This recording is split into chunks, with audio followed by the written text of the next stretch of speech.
Personal और personal same चीज है। ये वाला पर्सनल तो निजी होता है, हम लोग जानते हैं, व्यक्तिगत कोई चीज है, पर्सनल अटेंशन है, पर्सनल फिटनेस इंस्ट्रक्टर है। ये वाला पर्सनल आर्मी से रिलेटेड होता है, या फिर किसी भी ऑर्गेनाइजेशन के जो वर्कर्स होते हैं उनको भी हम लोग पर्सनल बोलते हैं। The people who are employed in company, company में काम करने वाले जो लोग होते हैं ना उनको भी हम लोग पर्सनल बोलते हैं। खास तौर पे ये वर्ड आर्म्ड फोर्सेस में यूज होता है। सोल्जर्स जो होते हैं हम उनको पर्सनल बोलते हैं, आर्मी पर्सनल आपने सुना होगा। बट नॉर्मली भी किसी ऑर्गेनाइजेशन में काम करने वाले जो लोग हैं वो भी क्या है, पर्सनल है। क्वालिफाइड पर्सनल मतलब काम करने वाले लोग जो हैं। सेल्स पर्सनल मतलब सेल्स टीम के अंदर जो हैं। क्लियर है भाई? चले। अच्छा, इसके अंदर ई है ना, तो ई से एम्प्लॉई आप रिलेट कर लेंगे, आपको याद आ जाएगा ये आर्मी वाला था। हालांकि दूसरा तो सबको ही पता है, निजी वाला। फिजिक और फिजिक, तो ये फिजिक फिजिशियन से बना है। ये फिजिशियन मतलब औषधि शास्त्र, या तो प्रैक्टिस या फिर प्रोफेशन मेडिसिन का। ठीक है, जिसमें आप मेडिसिन की स्टडी करते हैं ना, उसको हम लोग बोलते हैं फिजिक। उसी से बना है, उसी को प्रैक्टिस करने वाला होता है फिजिशियन। क्लियर है? जो म्यूजियम है वो एग्जिबिट कर रहा है some of the strange physic that were once used to cure disease. पहले के टाइम पे जिस मेडिसिन का यूज किया जाता था क्योर करने के लिए डिसीज को, उसका एग्जीबिशन किया जा रहा है। He helped police by using his physique powers. Physique power मतलब उसको नॉलेज होगी, जैसे पड़ोस की आंटियों को भी ज़्यादा कुछ नॉलेज होती है, ये दे दे वो दे दे मिला के दे दे, उनके पास ज़्यादा नॉलेज होती है, घरेलू उपचार बताते रहते हैं, रेमेडीज, है ना। तो फिजिक मतलब मेडिसिन से रिलेटेड है। और ये फिजिक तो है, ये भाई के डोले शोले, ये ट्राइसेप्स, ये बाइसेप्स, ये चेस्ट है, ये एब्स। फिजिक शारीरिक गठन है, the shape and size of a human body. Plain, तो ये प्लेन कौन सा प्लेन है भाई? ये प्लेन है वो, समझ गए अपना, सादा, नॉट डेकोरेटेड इन एनी। दूसरे वाला मीनिंग बताता वैसे मैं, फ्लैट वाला पहला समझो। Not decorated in any way with nothing added, सादा, प्लेन, सिंपल, सोबर जो होता है ना, प्लेन ब्लैक ड्रेस जो है। ये नाउन भी होता तब इसका मतलब वो फ्लैट लैंड है, प्लेन एरिया, जैसे हिल्स का एरिया आ गया, पहाड़ी एरिया, फिर प्लेन एरिया आ गया। हाई माउंटेन्स जो है वो राइज अबव कर रहे हैं प्लेन से, है ना, प्लेन, मैदानी। ये वाला प्लेन कौन सा है? ये वो एयरप्लेन, एरोप्लेन है। अब व्हीकल डिजाइन, दोनों वर्ड होते हैं, एरोप्लेन भी होता है एयरप्लेन भी होता है, ठीक है, इसमें कंफ्यूज मत होना। तो हवाई जहाज को हम लोग बोलते हैं प्लेन, ये तो बेसिक सी चीज है। अच्छा, प्लेन नाउन में एक और मीनिंग देता है, जैसे कि ये इस प्लेन पे है, तो इस लेवल पे है हायरार्की के, है ना। ये हायर प्लेन पे है, ये लोअर प्लेन पे है, बोलते हैं ना, पर्टिकुलर लेवल या फिर स्टैंडर्ड। जैसे इसका जो वर्क है वो कंप्लीटली डिफरेंट प्लेन पे है, मतलब डिफरेंट लेवल का वर्क है उसका अदर राइटर्स के कंपैरिजन में। तो एरोप्लेन से एयरप्लेन वाला ये याद आ जाएगा। ये मैं आपको पहले ही बता चुका हूँ, ये वाला आपका नाउन होता है और ये वाला आपका वर्ब होता है। ये बहुत आसान आसान है, बस इनको जल्दी जल्दी समझना है क्या डिफरेंस, और आगे बढ़ते चलते जाना है हमें, है ना। आप बस सुनते चलो, आपको बस सुनना है बस, ठीक है। जितनी बार सुनोगे उतनी बार बढ़िया, कानों में जो चीज़ बैठ जाएगी अच्छे से याद हो जाती है वो चीज़। तो ये वाला नाउन है, वो वाला वर्ब है। प्रैक्टिस नाउन है, अभ्यास, और ये होता है अभ्यास करना। वो नाउन था, ये वर्ब है बस, ठीक है। प्रे, इसको समझते हैं। ये वाला प्रे होता है वो प्रार्थना करने वाला, प्रार्थना करना, ठीक है। इतना लंबा पढ़ने की जरूरत नहीं है, बता दिया ना मैंने, सिंपल है। Let's pray for the victim, sentence देख लो, we are praying for good weather, ठीक है, तो प्रार्थना करना। ये प्रे जो है शिकार से रिलेटेड होता है, इसके एक दो मीनिंग होते हैं, समझेंगे। पहला मीनिंग होता है शिकार, कोई एनिमल जिसको हंट किया गया है या मारा गया है फूड के लिए, मतलब उसको खाओगे आप तो उसको हंट कर रहा है आप, तो प्रे है। ऐसे होता है प्रीडेटर, प्रीडेटर आपने सुना होगा, ये होता है शिकारी, प्रीडेटर, और प्रे होता है शिकार। अच्छा, प्रे का एक और मतलब भी होता है भोला भाला या धोखा खाने वाला आदमी, जिसका शिकार हो सके, है ना। जिसका शिकार आप कर रहे हो भोला भाला ही होगा, तो उस कॉन्टेक्स्ट में भी यूज है। जैसे बच्चों को इजी प्रे समझा जाता है किसी भी चीज के लिए, कि बच्चों को आसान है पागल बनाना, भोले होते हैं, थोड़े गलिबल होते हैं ना। अगला है प्रीसीड और प्रोसीड। तो प्रीसीड में प्री है, प्री मतलब पहले कुछ, तो पहले आना। To be or go before something or someone in time or space. जैसे it would be helpful if you were to precede the report with an introduction. तो रिपोर्ट से पहले अगर आप इंट्रोडक्शन दे दोगे तो बढ़िया होगा हमारे लिए। तो प्रीसीड मतलब किसी चीज से पहले। Most English adjectives preceded the noun, they modify. Noun से पहले आते हैं जनरली एडजेक्टिव्स, बाद में भी आते हैं। मैंने पढ़ाया था ना एक्यूजेटिव यूज और प्रेडिकेटिव यूज, आपको ध्यान होगा। प्रोसीड का मतलब आगे बढ़ना, ये भी बताया हुआ मैंने। टू कंटिन्यू एज प्लान्ड, उसके जो लॉयर्स हैं उन्होंने डिसाइड किया कि प्रोसीड नहीं करेंगे केस के साथ। क्लियर है? प्रिपरेशंस जो है फेस्टिवल की अब वो आगे बढ़ रही हैं, प्रोसीड हो रही हैं। तो बस इसमें प्री से आप याद रखेंगे, प्री मतलब पहले। प्रिस्क्राइब और प्रोस्क्राइब, तो पहले प्रिस्क्राइब बड़ा कॉमन है, डॉक्टर प्रिस्क्राइब करता है, औषधि आपको निर्देश देता है कि ये लो वो लो। वो आप देखेंगे मेडिसिन पे भी लिखा होता है कि बिना प्रिस्क्रिप्शन के, मेडिकल प्रैक्टिशनर की प्रिस्क्रिप्शन के ना लें, बोलते हैं ना ऐसा। तो ड्रग जो है वो प्रिस्क्राइब किया जा रहा है अल्सर्स के लिए, तो डॉक्टर प्रिस्क्राइब करता है। अच्छा, प्रिस्क्राइब का मतलब निर्धारित करना भी होता है कि किसी को बताना what they must have or do or to make a rule of something. तो किसी को कुछ बताना कि तुझे ये करना चाहिए, वो करना चाहिए, कोई एक्सपर्ट किसी को कोई सजेशन दे रहा है, तो वो भी प्रिस्क्राइब होता है। Penalties for not paying taxes are prescribe by law, तो लॉ जो है वो बता रहा है कि भाई अगर टैक्स पे नहीं करोगे तो पेनल्टी पे करनी पड़ेगी। तो to tell someone what they must have or do. Proscribe, अब ये क्या है? प्रोस्क्राइब का मतलब है किसी चीज को त्याग देना, त्याग करना। जैसे of a government or other authority to not allow something, कि मतलब कोई चीज प्रोहिबिट कर देना, एक तरीके से प्रोस्क्राइब कर देना, मना कर देना किसी चीज को। जैसे इसको देखो आप एग्जांपल, जो सेल है मटेरियल्स की that could be used in making nuclear weapons is proscribed by US law, मना है, निषेध है उस चीज को। ठीक है? Torture and summary execution of political prisoners are proscribed by international law, torture नहीं कर सकते आप, या जान से नहीं मार सकते, एग्जीक्यूशन मतलब गला नहीं काट सकते, तो ये मना है इंटरनेशनल लॉ के द्वारा। क्लियर? तो इसको कैसे याद करेंगे? Proscribe contains the letter O just like the word no. Proscribe O है ना, तो नो, नो मतलब मना है कोई चीज। ठीक है जी, चलिए आगे बढ़ते हैं। अगला आपके सामने है प्रेसिडेंट और प्रेसिडेंट। तो पहले वाला वर्ड तो आप अच्छे से जानते हैं कि प्रेसिडेंट क्या होता है, तो मुझे बताने की ज़रूरत नहीं है, राष्ट्रपति है। बताओ, प्रेसिडेंट को डिफाइन करने के लिए इतना लंबा लिख दिया, कोई बात नहीं।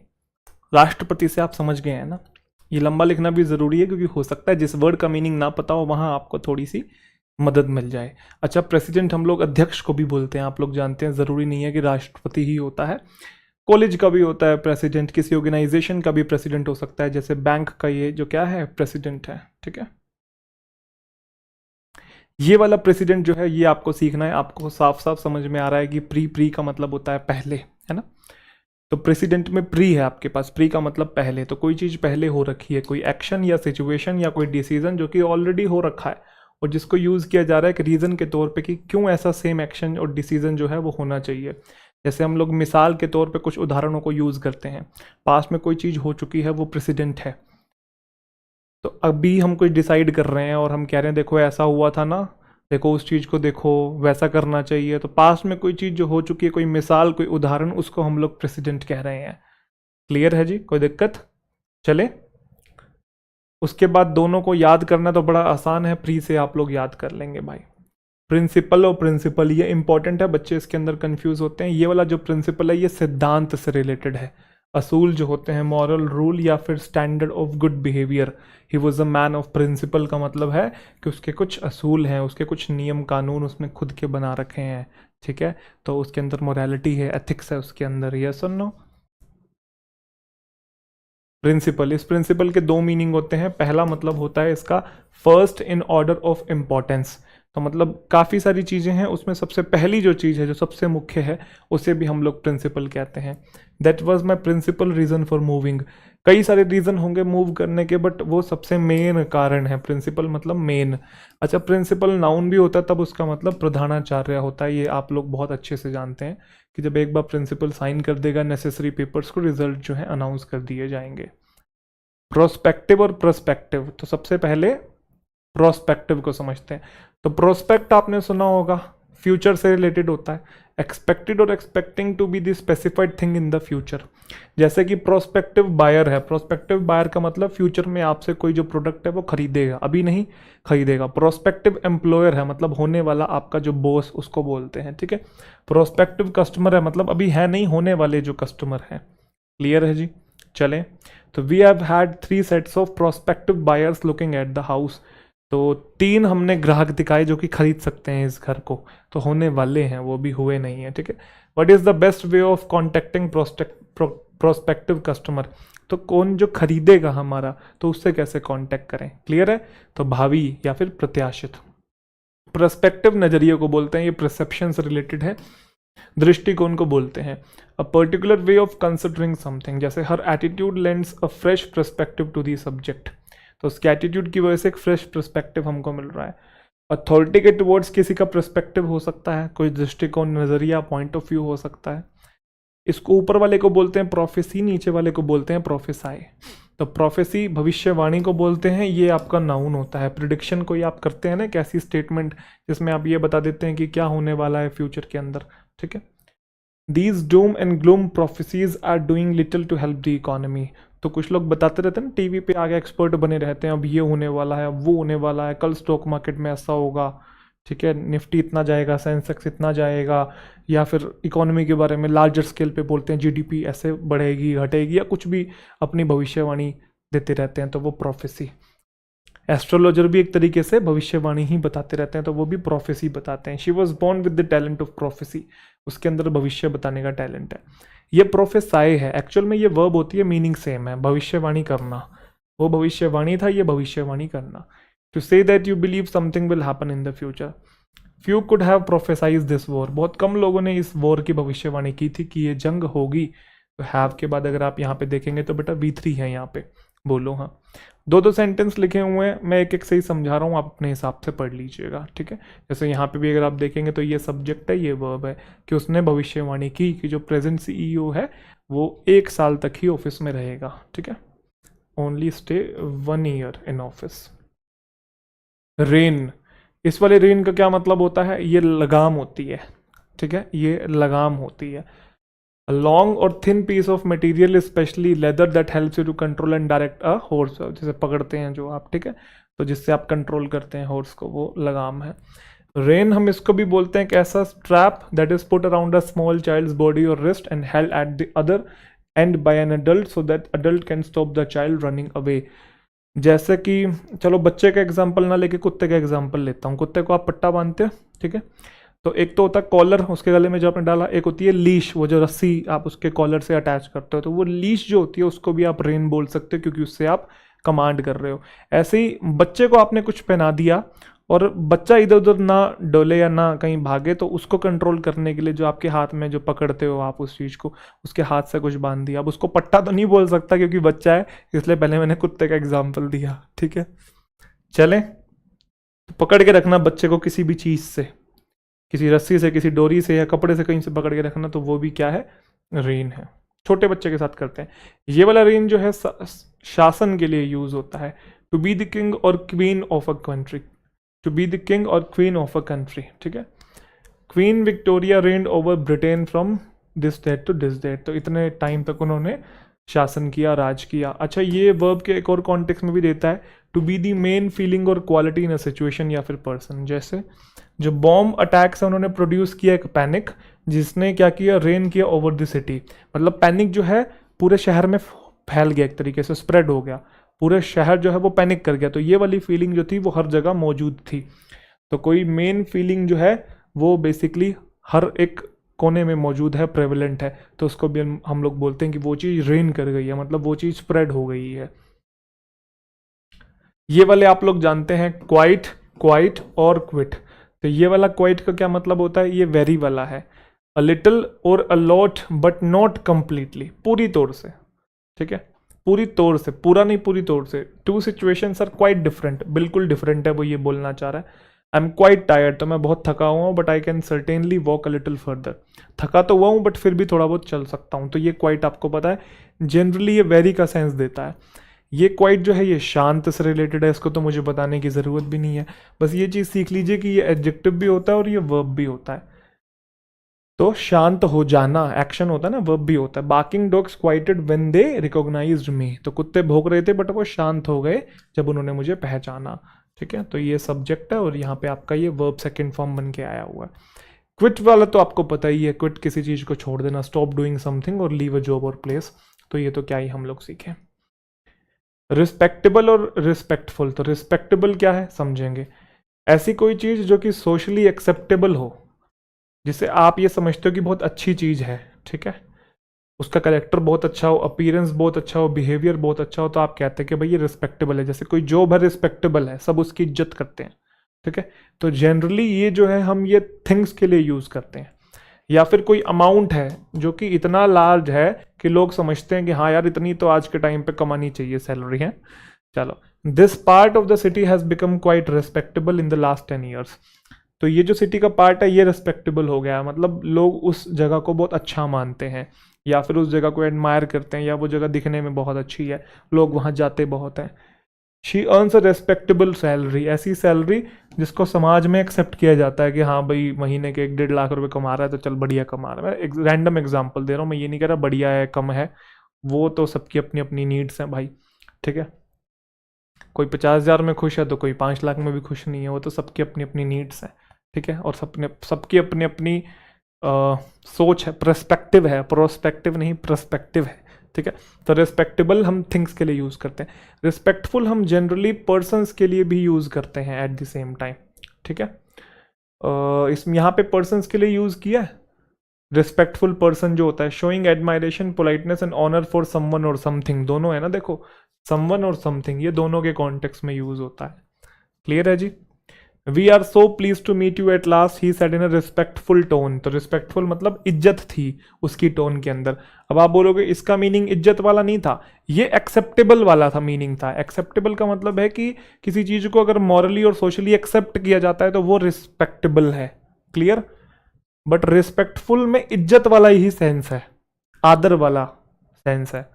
There was a respectful 2 minute silence as we remembered the soldiers who had died in the war। तो soldiers के लिए हमारे दिल के अंदर रिस्पेक्ट थी, इज्जत थी, ठीक है। तो जो वो वाला था वो कोई चीज़ दिखने में अच्छी है या फिर सोशली जिसे एक्सेप्ट किया जाता हो, मॉरली जिसे एक्सेप्ट किया जाता हो, वो वाला सेंस देता था। यहाँ इज्जत वाला सेंस ज़्यादा है। राइट, ये वाला राइट क्या है? ये तो राइट मतलब कोई चीज़ सही है, आपको पता ही है भाई, ठीक है। I do not believe they should have put him in the prison, it is not right, सही नहीं है, सटीक नहीं है, उचित नहीं है। ये वाला राइट जो है अधिकार के कॉन्टेक्स्ट में भी यूज़ करते हैं कि हर किसी के पास अधिकार है इक्वल ट्रीटमेंट का, ठीक है। ये वाला जो राइट है ये रिचुअल से रिलेटेड है, धार्मिक संस्कार जो होते हैं ना, ए सेट ऑफ फिक्स वर्ड्स और जो एक्शंस है जिनको बोला जाता है या किया जाता है एक रिलीजियस सेरेमनी के तौर पे, ठीक है। You have to go through an initiation right before you become a full member. तो मेंबर बनने से पहले कुछ वो क्या बोलते हैं उसे, कुछ रूल्स रेगुलेशंस हैं उनको फॉलो करना पड़ेगा, कुछ है ना, कुछ वर्ड्स एक्शंस हैं, शपथ लेनी पड़ेगी या जो भी करना पड़ेगा। फ्यूनरल राइट्स होते हैं, देह संस्कार करते हैं आप लोग, ठीक है। तो ये आप समझ गए हैं। इसे कैसे याद करेंगे? ये वाला जो राइट है ना ये रिचुअल से मिलता जुलता नहीं लग रहा, RIT, तो उससे याद आ जाएगा रिचुअल्स, कुछ कस्टम्स वगैरह हैं, कुछ रीति रिवाज, ये वाला था। ये रूट है वो राउट है। रूट क्या होता है? रूट रास्ते को बोलते हैं कि भाई इस रूट से जाएंगे या उस रूट से जाएंगे। अच्छा, रूट वर्ब भी होता है, ठीक है। इसका मतलब होता है to send something somewhere using a particular way और डायरेक्शन। तो कोई रास्ता यूज करके कहीं पे कुछ भेजना, जैसे डिलीवरीज आर रूटेड वाया या फिर बाय वे ऑफ लंदन, तो इस रास्ते से कोई चीज़ भेजी जा रही है, तो रास्ते वाला मीनिंग ही है, बस यहाँ नाउन है और इधर वर्ब है आपका। बट ये वाला राउट बोलते हैं इसे, इसका मतलब है किसी को हराना, किसी को डिफीट करना, कॉन्कर कर देना, ठीक है, एनिमी को completely. And force them to run away, और उसको भगा देना। Russian chess team routed all the rest, सबको हरा दिया। अच्छा, ये नाउन के कॉन्टेक्स्ट में भी यूज होता है, ये हराना भी है और हार भी है, मतलब नाउन भी है और नेमिंग वर्ड भी है और एक्शन वर्ब भी है, ठीक है। नेमिंग वर्ड और एक्शन वर्ड, तो हार और हराना दोनों है ये, ठीक है। The battle was a complete and utter rout. तो ये जो ए आर्टिकल है ये राउट के लिए नाउन है, अटर और कंप्लीट जो है उसको मॉडिफाई करने वाले आपके एडजेक्टिव हैं, ठीक है जी। तो अगला है आपके सामने सोल। तो ये सोल तो सोलो से बना है, अकेला, एकमात्र, being only one, single, not shared with anyone. जैसे सोल रिस्पॉन्सिबिलिटी है उसके प्रोजेक्ट की, तो मतलब इकलौती उसी के पास रिस्पॉन्सिबिलिटी है, ठीक है। सोल हम लोग तलवे को भी बोलते हैं, नाउन का कॉन्टेक्स्ट भी देता है, जैसे शी या फिर he has a cut on the sole of his foot. तो जो पैर है, पैर का जो निचले वाला हिस्सा होता है, जो तलवा जिसे हम लोग कहते हैं, बॉटम पार्ट जो है फुट का, उसको ही बोलते हैं, जो कि टच होता है ग्राउंड से जब आप खड़े होते हैं या फिर चलते हैं। शू के बॉटम पार्ट को भी हम लोग सोल बोलते हैं, ठीक है। तो दो मीनिंग है इसके। ये सोल तो आत्मा आप लोग जानते हैं, बेसिक शब्द है, इसको समझाने की मुझे जरूरत नहीं है। चले, इसको कैसे याद कर रहा है? वो कह रहा है कि सोल और सोल को अगर भूल जाओ आप तो ई है ना, तो ई से आपको शू याद आ जाएगा। तो शू के नीचे क्या होता है? सोल होती है तलवा, तलवा है ना, तलवा ही है ना हाँ, तलवा होता है, ठीक है जी। चले, सोर और साव, इसे सव बोलते हैं, सव सव, सोर और सव। तो ये सोर क्या होता है? सोर का मतलब दर्दनाक, कोई पेनफुल, जैसे सोर थ्रोट होता है। जो डस्ट है, हैज़ मेड माई आईज सोर, तो मेरी आंखों में दर्द हो रहा है डस्ट की वजह से। कोई चीज़ पेनफुल है, अनकंफर्टेबल है, क्योंकि इंजरी हो गई या इन्फेक्शन हो गया या फिर बहुत ज़्यादा आपने उसे यूज़ कर लिया। साव, साव का मतलब होता है खट्टा, शार्प या समटाइम्स अनप्लेजेंट टेस्ट या स्मेल हो, जैसे कि लेमन की, या फिर कोई चीज़ कड़वी हो एक तरीके से। These plums are a bit Sawar.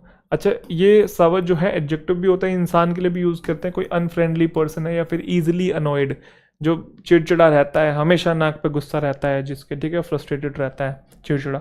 Overnight it seem the relationship had turned sour, मतलब दोनों के बीच में जो है कड़वाहट आ गई है, अनफ्रेंडली हो गए हैं वो, हॉस्टाइल उनका रिलेशनशिप हो गया है। इसमें एक शब्द और ऐड होना चाहिए था, सोर। इसका मतलब होता है इंक्रीज होना, किसी चीज को बढ़ाना, ठीक है। इसको कैसे याद किया हुआ इन्होंने? अच्छा, कह रहा है सावर और अनफ्रेंडली में दोनों में यू कॉमन है, तो इससे आपको याद आ जाएगा। क्लियर? स्पेशियस और स्पीशियस। स्पेशियस क्या? स्पेशियस जिसमें स्पेस ज़्यादा हो, विशाल हो, कोमोडियस कोई चीज़ हो, large and with a lot of space. Clear? Spacious house जो है वो कंफर्टेबल है। ये स्पीशियस क्या होता है? ये दिखावटी कोई चीज़ जाली है, सीमिंग टू बी राइट और ट्रू बट रियली रॉन्ग और फॉल्स, दिख रही है सही है बट कोई चीज़ गलत है, फॉल्स है, दिखावटी है। जैसे उसका जो आर्ग्यूमेंट है वो स्पेशियस है, आपको लगेगा सही है बट उसमें कोई दम नहीं है। Do not misguide me by such species argument. तो कुछ लोग क्लेम कर देते हैं ना, जैसे 30 दिन में सीखे अंग्रेजी, अंग्रेजी सपीकना सीखे हैं अंग्रेजों को करें अंग्रेजी में फैल पूरा, तो 30 दिन में अंग्रेजी सिखाने के दावे करें, स्पीशियस है, ठीक है। क्लियर? स्पेशियस और स्पीस को कैसे याद करेंगे भाई? दोनों का स्पेशियस ही बोला जाता है, स्पीशियस नहीं बोलेंगे आप, स्पेशियस ही बोला जाता है एक तरीके से।